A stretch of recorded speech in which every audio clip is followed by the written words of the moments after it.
What's up, everyone? Welcome to episode 3 of the Road to Wrestlemania show with Nash Bennett. And I want to thank you guys for all the love and support so far. I was looking over there on the internet, and on Lords of Pain columns, we have 211 views, and on YouTube, we have 100 views. And might not be a massive amount, but it's a lot to me. I really appreciate it. I appreciate it a lot. Thanks, guys. If you were in the room, I would give you one big, massive, collective hug, but it would be a little creepy, a little weird, so let's just pass on that. Also, I wanted to thank Hustle and Skittles and Chris Bear, along with everyone else who commented, gave me a lot of positive feedback. Really appreciate it, dudes. Thank you so much. So yeah, let's just get right into it. Now, Kofi Kingston, he's a wrestler who's been around for a while. He had that one opportunity where he was going to go to the main event scene, but then he screwed up with Randy Orton in the ring, and it just didn't materialize for him.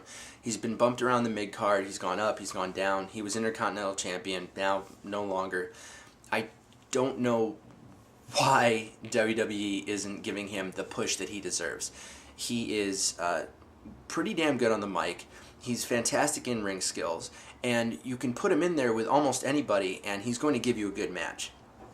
Now, if this is, like I said before, some way that they're going to be able to push him and maybe give him some sort of blood feud with a main eventer, kind of like they did with Randy Orton, then good on you. But to just strip the title away from him, mere weeks before WrestleMania, I mean, this is the time that you're supposed to be creating feuds. This is the time you're supposed to be getting us pumped for specific matches, and you took that away from us. Now, granted, I thought that he was going to have a match with Sheamus and unify the titles.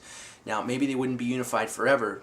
We might have had some sort of tournament on Monday Night Raw or on Friday Night SmackDown for whichever championship that the person decided to keep, kind of like they did back in the day when the Ultimate Warrior won both titles. I thought that would have been much cooler. I think that Sheamus and Kofi Kingston would have had a great feud, and I think that you could have given them enough time to make it a feud that people wanted to see at WrestleMania. Now, they put together this thing with Daniel Bryan. It seems forced. I'll say it. It seems really forced between him and Sheamus. Not a big fan of this feud whatsoever. I don't know exactly what they're doing with Daniel Bryan at this point. I wasn't a big fan of him. I was a big fan, but what they've been doing with him I have not been a fan of. I didn't follow him during Ring of Honor days, but I have looked up some of his stuff. He was a very intense individual back then, and they sort of just made him the happy-go-lucky kind of face that doesn't really work anymore. My favorite part ever in WWE when I saw Daniel Bryan was when he started kicking the crap out of Michael Cole during NXT and calling him a poor excuse for JR. I mean, that brought out a fire and a passion in him that I haven't seen since then. Granted, he got fired, he got brought back, but ever since he got brought back, they kind of like scrapped the entire Daniel Bryan passion for the industry, and now it's just Daniel Bryan going down to the ring, just holding his finger up. Yeah, okay, you're number one, we got it, but it's just not... there's no meat to it. There's no meat to it. It's all cotton candy and fluff, and I have a big problem with it. Now, I did have an opportunity the other night to watch the Chris Jericho Breaking the Walls DVD. And oh my god, this is a fantastic release. I loved every single minute of it. It gave us a really in-depth view of Chris Jericho and who he is. He seems just to be like this guy, just a regular dude who was able to do all of this amazing stuff and still has much more amazing stuff to do in his career. Now, I have to make a confession to you guys because I care about you, and I think that you need to know this. I went to military school in 2003, and from 2003 till approximately 2007, I was out essentially from the wrestling world. I wasn't able to watch anything. We weren't allowed to have televisions. Even back when I came back home, I would try and catch up the best I could, but a few months in the summer doesn't really give you exactly everything that's going on in the WWE. So I missed a lot of the stuff that happened with Chris Jericho in the WWE.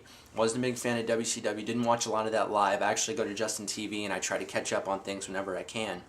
But looking at this now, I see all of this awesomeness that was Chris Jericho in the WWE. I've taken a look at some of his matches. They were all solid matches. And all of my friends are always talking about, oh, Chris Jericho, he's the man. See, I never saw it. I never saw all of the amazing things that he was able to do in his career in the WWE. But now that I do, oh my God, I want to see him back. I want to see him back as soon as possible. Overall, I would give the DVD, if I was to give it a rating system, I would give it 4 out of 5 stars.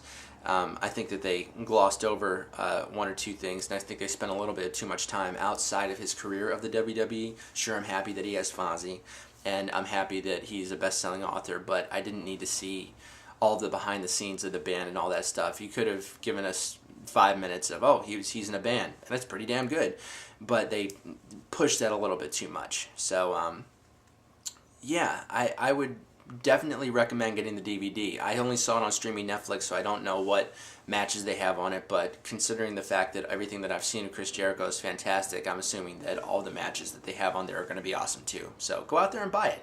Have yourself a good time. So, gotta give out another rest in peace to WWE Superstars. Now, WWE Superstars was what it was.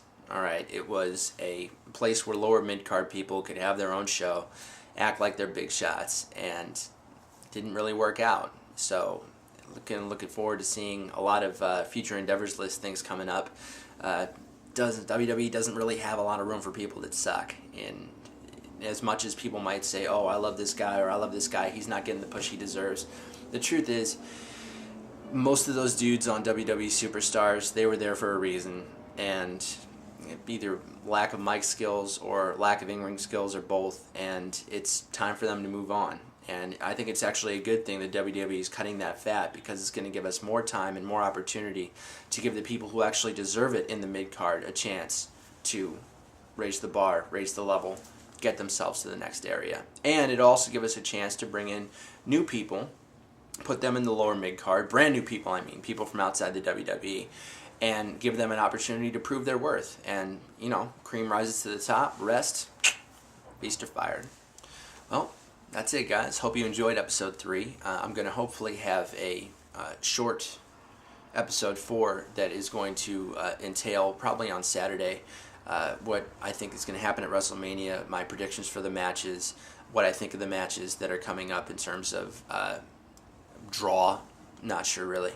I'm going to cross that bridge when I come to it. I'm kind of a day-to-day person. A lot of this is improvised. I don't have notes. I don't have a script of some kind. I kind of just have a rundown, and then I give you my opinion on things. That's where the episodes are right now. Who knows what's going to happen in the future? I might end up doing cue cards, might end up doing something else. I don't know. All I know is I love doing this, and I love doing it for you guys, and I want to keep on doing it. I want to give you my opinions, my heartfelt opinions on certain aspects of the industry, and yeah, and I hope you guys tune in, because it's seriously been a fun ride so far, and who knows what's going to happen next. I don't, you don't. You know what does know, though? That camera right there, the one I'm looking into. So thank you very much, guys. Have yourselves a good one, and I'll see you on the next episode. Yeah, just wanted to put this out there real quick. I just finished watching Raw. I'm going to put this at the end of the thing. Cena, you totally just fucked with the wrong bull. The Rock is going to take you out so hardcore at WrestleMania, it's not even going to be funny. You actually showed your true colors tonight, and I'm glad you did. That you know more than a punk bitch who totally fucking took advantage of The Rock. And oh my God, I can't wait till he just whips your fucking ass at WrestleMania. And just one more thing to say. You talked over about how you were coming at The Rock like a man, and you were having all this big promo about, oh, I'm coming at you like a man, Rock. And then you go ahead and you fucking hit him from behind with your finishing move. What the hell is wrong with you? I cannot wait until WrestleMania and see you get your fucking ass kicked.